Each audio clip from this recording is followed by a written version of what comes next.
Thank you, Dania. Our next order of business is testimony from HPD's Director of Housing Policy and Research, Elyzabeth Gaumer. Ms. Gaumer will be discussing the HPD's recent accomplishment and plan initiatives moving forward. Welcome.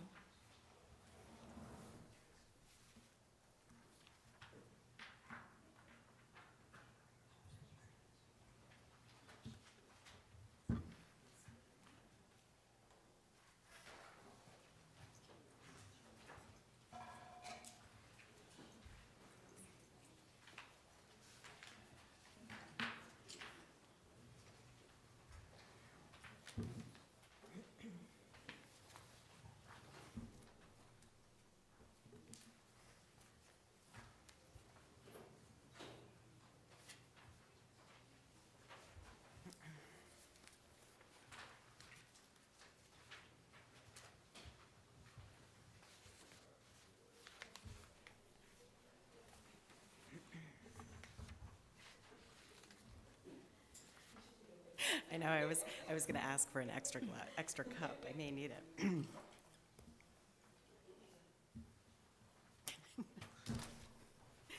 okay, thank you. Yeah, just.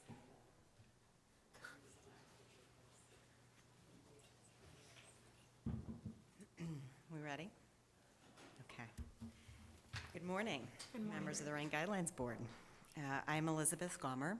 I'm Director of Housing Policy Research for the New York City Department of Housing Preservation and Development, HPD. Thank you for the opportunity to speak with you today about some of the key challenges and opportunities for maintaining and expanding the city's stock of affordable housing. And let me also just make a note that I'm happy to answer questions about what I'm speaking to you today, but also because I'm Director of Research, I'm also happy to take other questions to the extent that I'm able to address those. So just put that out there. The new administration recognizes that housing is central to New York City's success, both now and in the future. It is critical to growing our city's economy, to supporting our many diverse neighborhoods, and ensuring that individuals and families have stable and secure shelter. Research shows the benefits of affordable housing for individual well-being. It can directly affect people's lives by reducing rent burden and by improving housing quality relative to cost. But we also recognize that these things in turn are foundational to a broad range of outcomes. Housing costs influence how much a household has to spend on other critical expenses. Lowering rent burden can reduce stress and anxiety that can damage our psychological and physical health over time. Living in a high-quality unit can reduce irritants and triggers and generally lower the incidence of various health problems. Housing can promote greater social integration and improve access to neighborhood amenities and community resources. For the last several years, we have been conducting a series of studies on the impact of receiving newly constructed affordable housing on low-income households. This is a multi-million-dollar effort supported by the National Institutes of Health, by the U.S. Department of Housing and Urban Development, HUD, as well as other philanthropic groups, including the MacArthur Foundation. Early findings show that those who are offered affordable housing benefit from greater housing affordability, higher housing quality, and better neighborhood conditions compared to a similar group of households not offered housing. We see within the first 2 years after the offer being made that households are less likely to delay critical expenses. In our study, it's the delay of health care. They have better physical health, they report fewer asthma symptoms, and lower rates of psychological distress. The research is ongoing. However, these findings show the opportunity for investments in housing to improve multiple aspects of people's lives. You have all heard of the mayor's promise to build or preserve 200,000 units of affordable housing in the next 10 years. The mayor's housing plan represents a tremendous collaboration on the part of many municipal agencies, as well as our nonprofit and private partners. It is too soon to talk about the exact shape of that plan. I apologize for that, but we do welcome the opportunity to come back and discuss details with all of you as soon as it becomes public, likely at the very beginning of May. Although the plan is HPD's primary goal, there are 2 other aspects of our mission that are essential to moving forward that I'd like to talk to you about today. Those are housing stability and quality, as well as neighborhood investments. HPD is dedicated to ensuring that we build upon the successes we have had in improving the quality of the existing housing stock generally, to making our asset management more effective and efficient, and to using our programs and investments as a catalyst for positive change in neighborhoods across all 5 boroughs. Protecting our investments in affordable housing is critical. We need to ensure that buildings remain financially and physically healthy while maintaining affordability. Because most affordable housing, both new construction as well as preservation, is subject to rent stabilization, we look to RGB as partners in accomplishing this important task. We plan to improve and expand our efforts to preserve the quality and stability of our housing stock, not just our own affordable housing assets. Code enforcement continues to protect existing tenants and the housing stock more broadly. We will be revisiting our efforts to protect tenants' rights to safe and decent housing, to make sure that we are leaving no tool unused in our efforts to make sure tenants are free from harassment and are receiving the basic services and housing quality to which they are entitled. At the same time, we will be working with landlords and owners to explore new tools to help finance investments in resilience, energy efficiency, and sustainability. We are considering a range of efforts to help owners of smaller buildings in particular, which are providing some of our most affordable housing, to maintain the affordability and quality of that smaller housing stock, and to lower operating costs wherever possible. We also want to make sure that we take into account how housing shapes neighborhoods.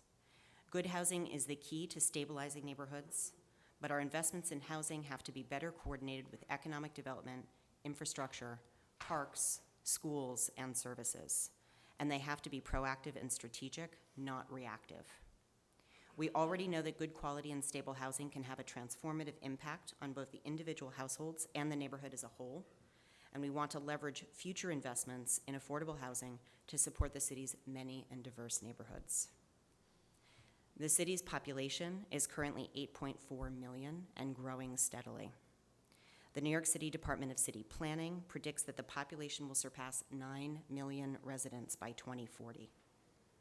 While this growth in population is an indication of the city's success in attracting and retaining new residents, it also brings with it a growing need for housing. The city's housing stock is the largest it has ever been, but it is insufficient to meet this demand. This contributes to the ongoing need for affordable housing, much of which in the data that Danielle just walked us through. We all know that half of all renter households are rent burdened. That means that they're paying more on housing than they should using national standards. 1/3 pay more than 50% of their gross income toward rent. That's what we call severely burdened. Most of these households are working, sometimes 2 or even more jobs, but over the past decade, rents have continued to increase while wages have stayed basically stagnant. The number of people in homeless shelters is increasing, as we saw earlier. And despite substantial investments in affordable housing over the past decades, a large number of units will reach the end of the regulatory period in the near future. Cuts to federal funding have further constrained already limited resources. Operating costs for multifamily properties are high and have risen substantially over the past years. And of course, our aging housing stock requires continual maintenance and capital investments.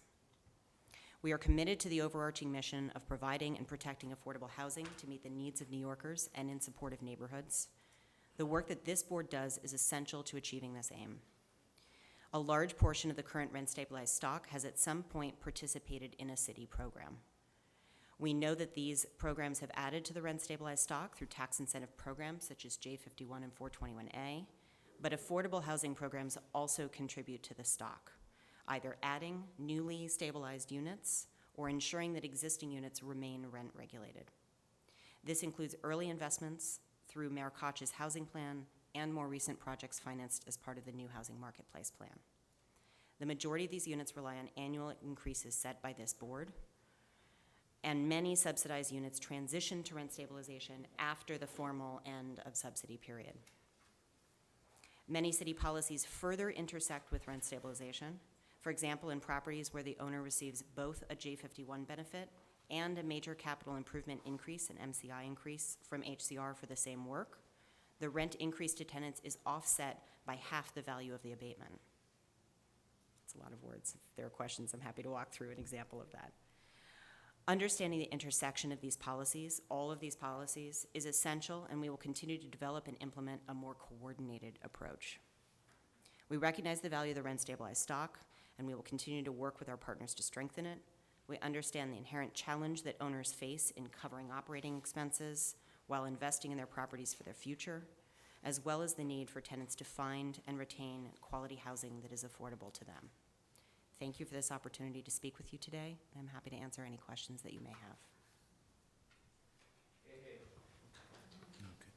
I have a quick question.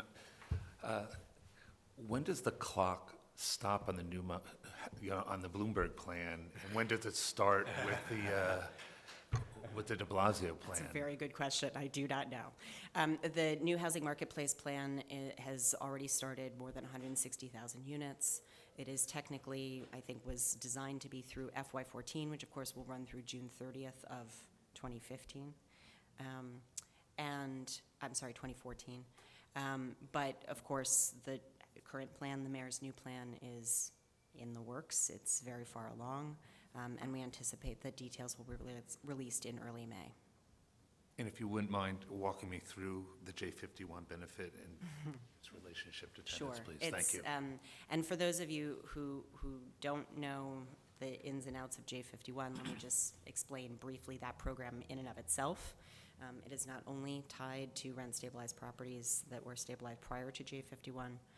J51 is an ongoing program run by the City of New York to encourage owners to invest in maintenance and upgrades, essentially for major systems, existing housing stock. And of course, that in New York City typically means older housing stock, and there's a great and unending need for those kinds of investments. Owners can complete certain types of work that meet requirements to be considered for a J51 benefit. They apply. If they are awarded benefits, they receive a tax abatement and or an exemption for the work that was performed. Now, once an owner applies for and receives a J51 benefit, of course, since 2009, this has become very clear that buildings become rent stabilized or remain rent stabilized for the duration of J51 benefits. Still 15 years? It varies depending on many, many, many criteria. It is, on average, about 14, 15 years. But depending on whether there is substantial government assistance and some other factors, it gets a little bit complicated. Now, if an owner completes work, let's say a new roof or new windows, applies for a J51 benefit, receives it, also applies through HCR for a major capital improvement for an MCI, and is granted that as well. It's a lot of ifs.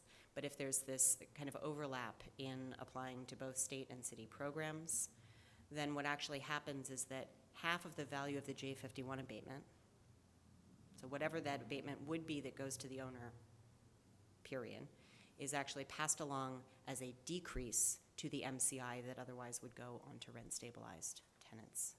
So rents in a stabilized unit may go up as a result of an MCI.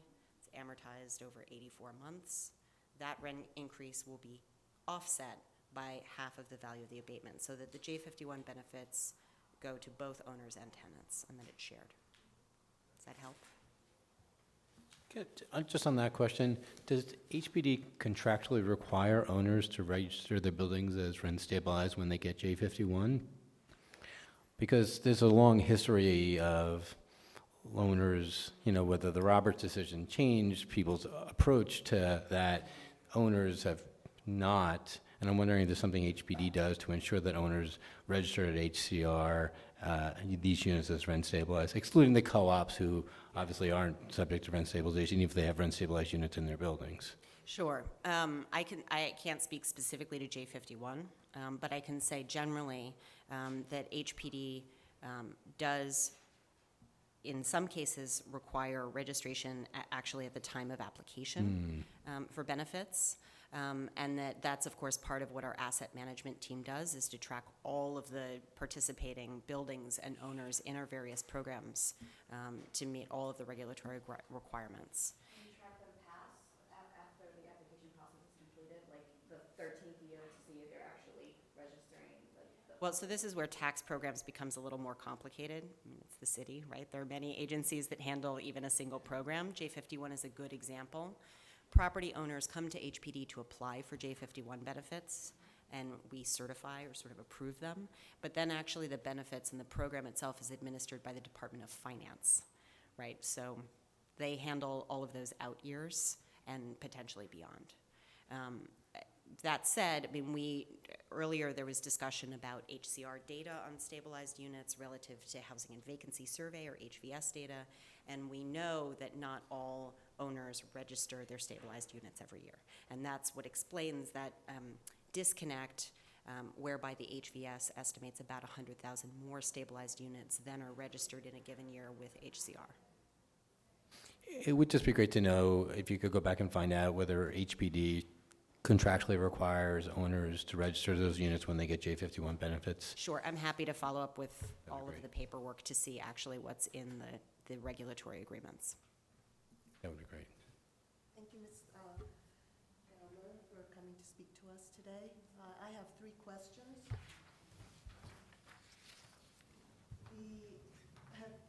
The J51 program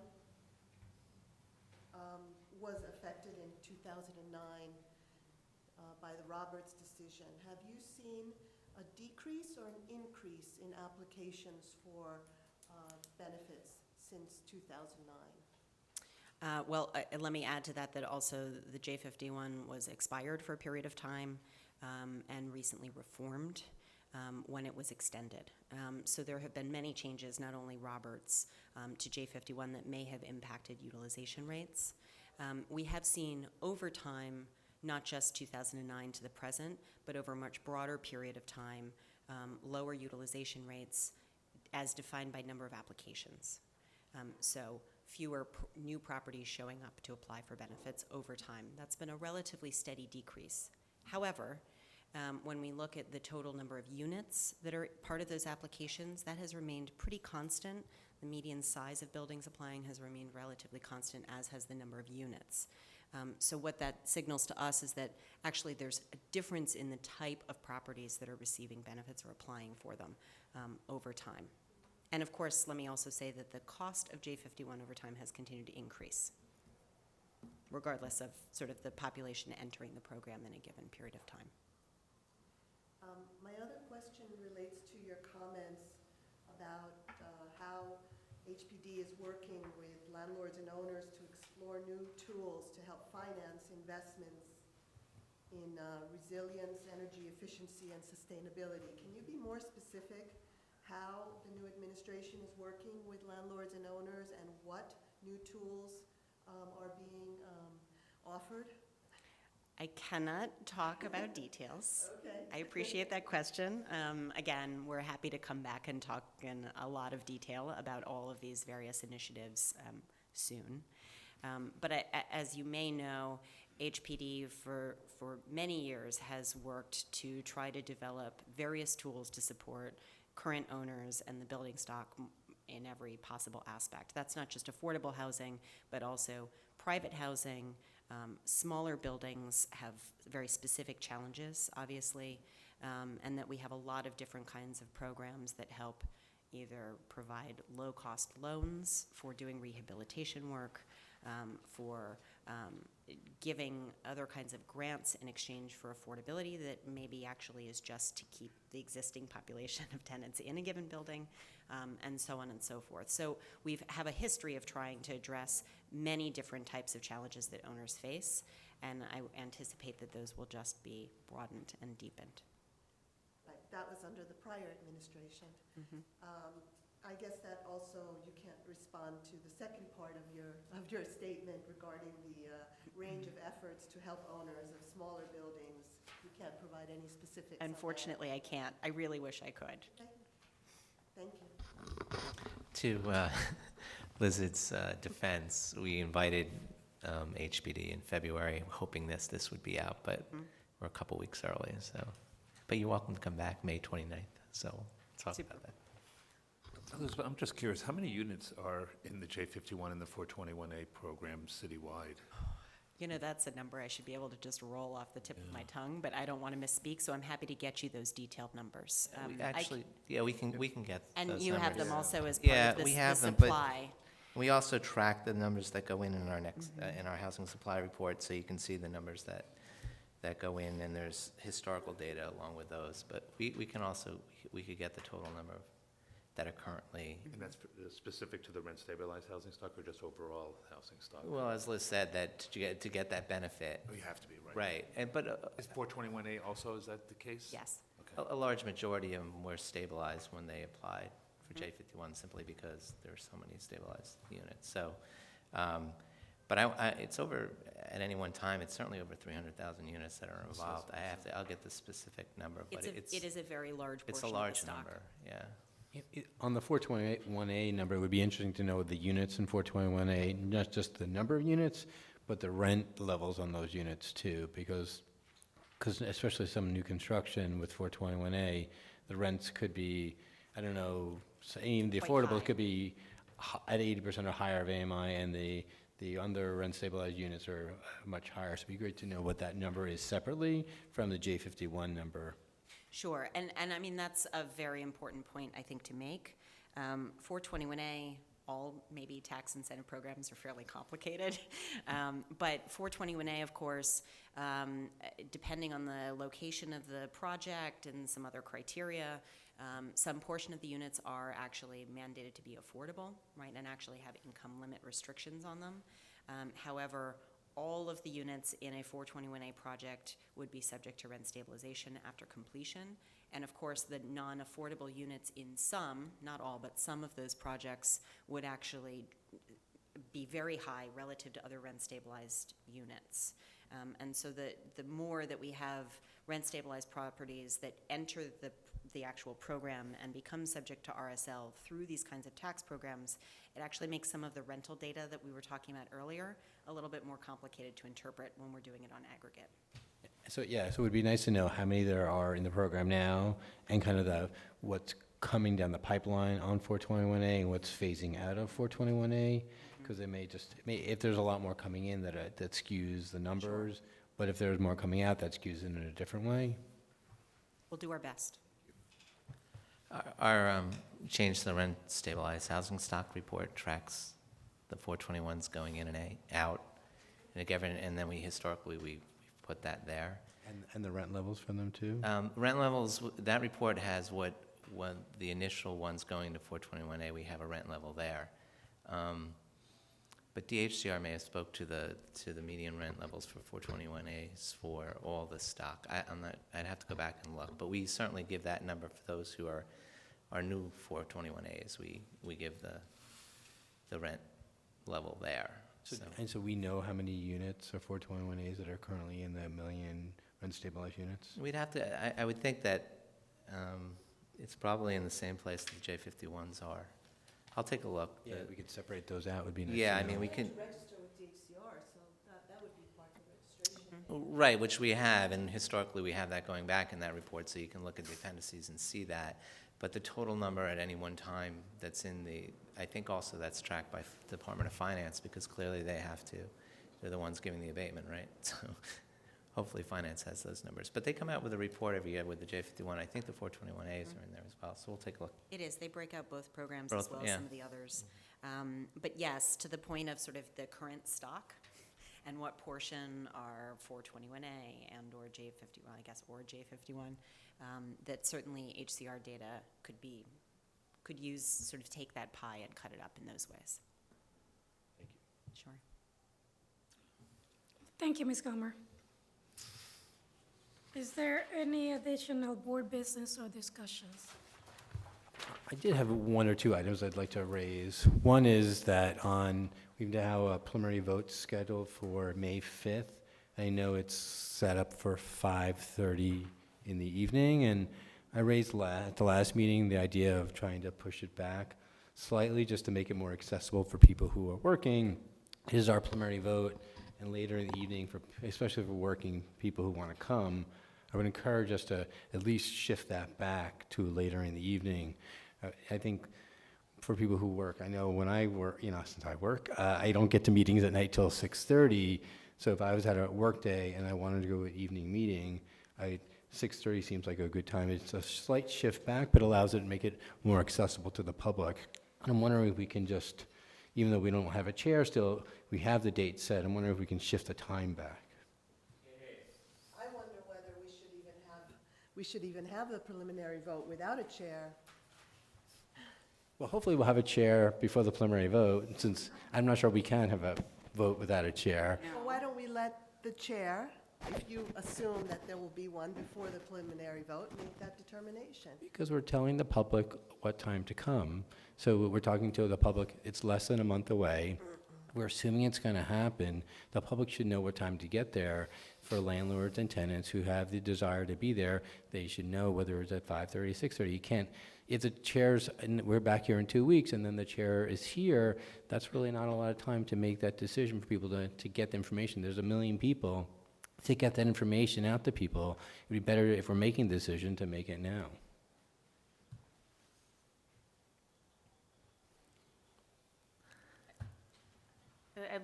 I look to you to know what to do in these situations. I don't know what we're allowed to do, and again, Right. again, just speaking, I understand about pushing the time for, I understand your concern about people coming after work, but conversely too, again, working families, 6:30 does tend to be fairly late, especially if these are gonna be very long.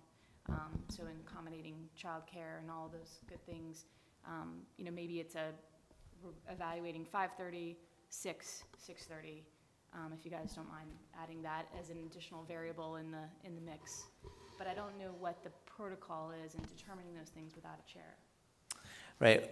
I mean, maybe I can suggest is that I could, send around and see your availability at 6 o'clock, if that's amenable to the board members, and sort of cut the baby in half and just sort of, do it that way. And then if people can, with their schedules, do that, then, we can agree consensus to go forward. If that, because the meeting is set, so, if that, maybe I could throw that suggestion out there, see if that works. I don't know how folks feel about that, but.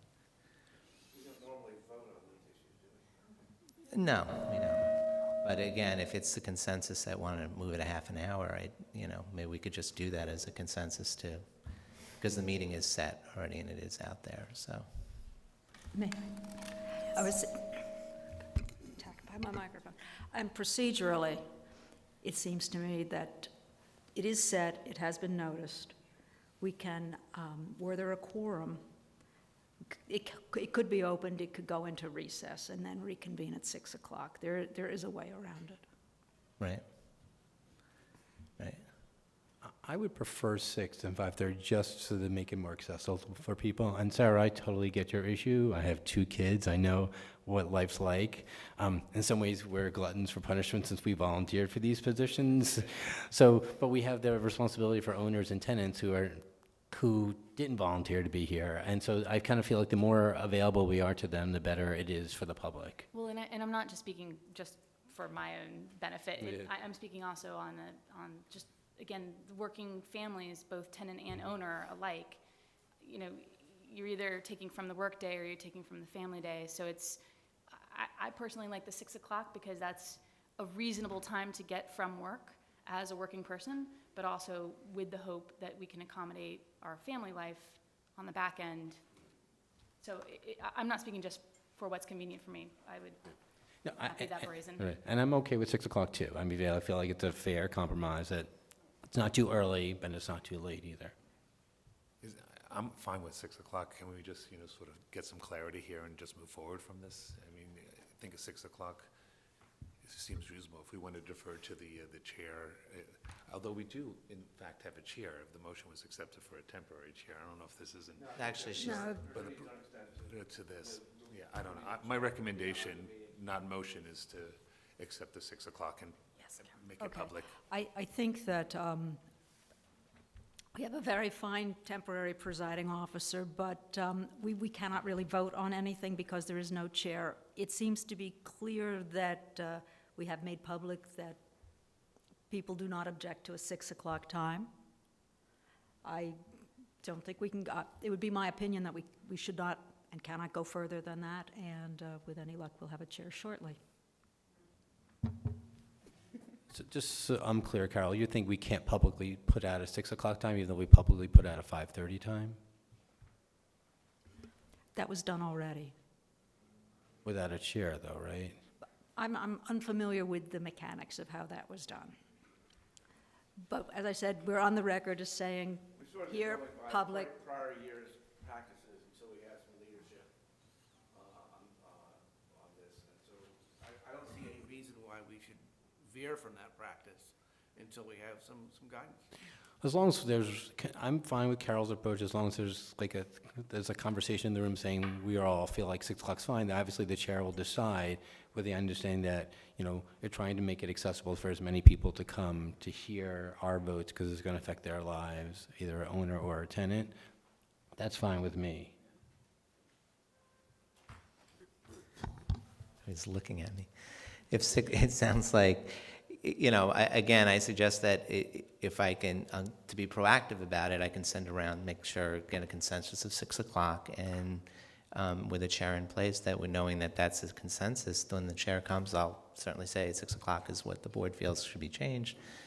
Then we'll go forward from there if that works. I mean, I think we've publicly stated, board members are, for the most part, agreeable to 6. And, in past practices, we've not always started at 5:30 as well. And there's a portion where we read in the language, so sometimes we don't really get going till 6. So I think 6 is certainly, but again, I can send an email, get a consensus from Elise, and then when the chair comes on, we'll be ready to rock and roll.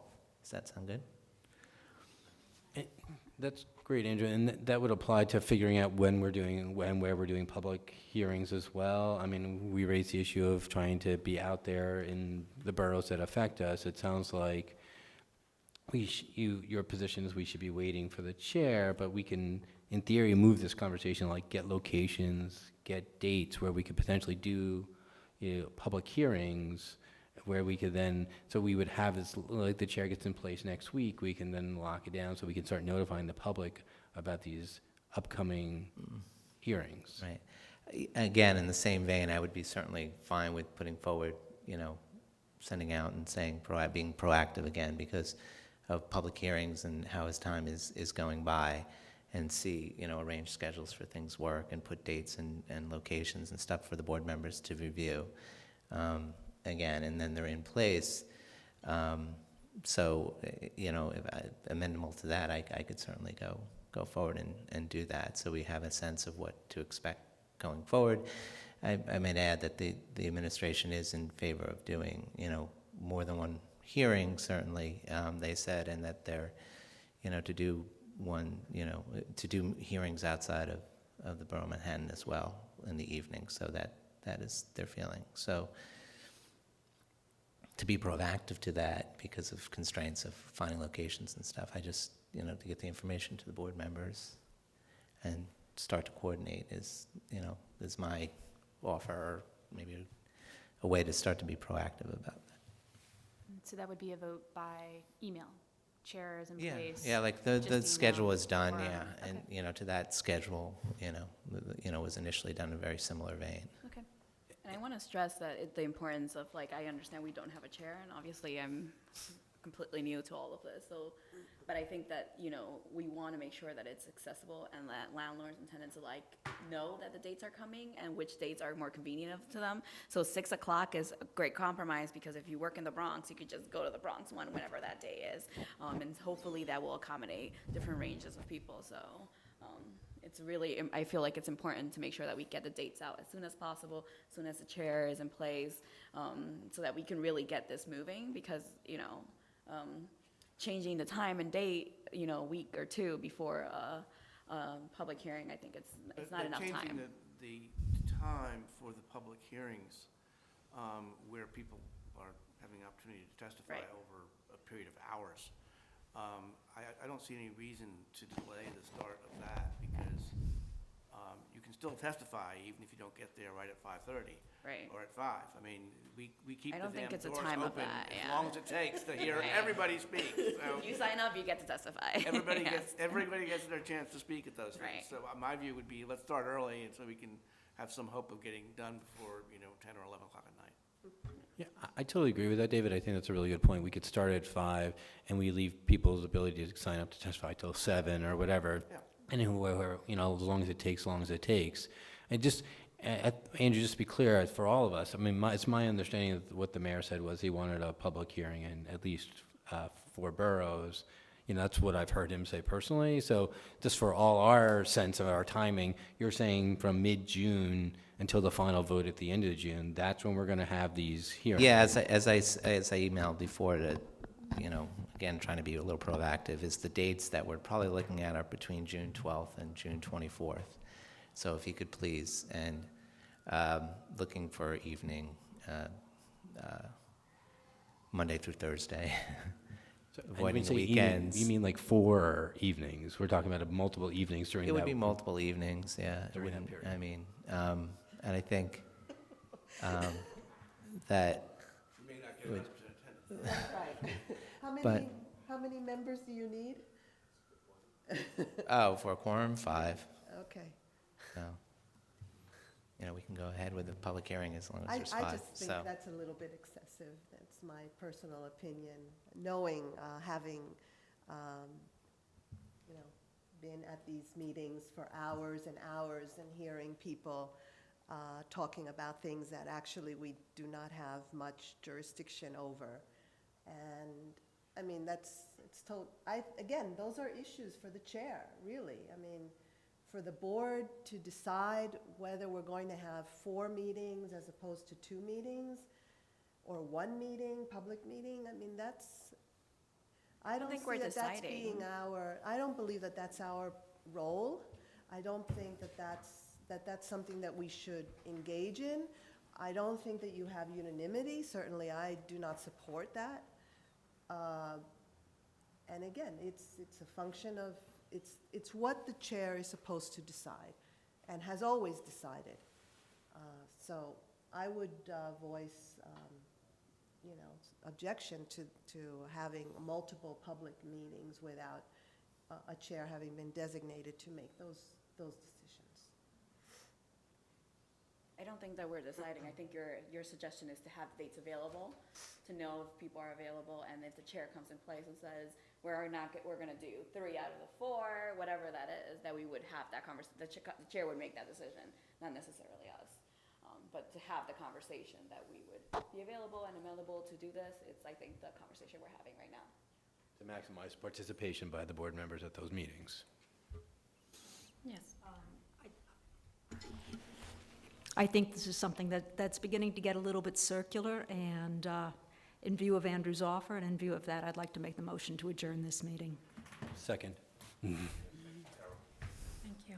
That concludes this meeting of the Rent Guidelines Board. Our next meeting will be here on April 24th, starting at 9:30. Thank you, everyone.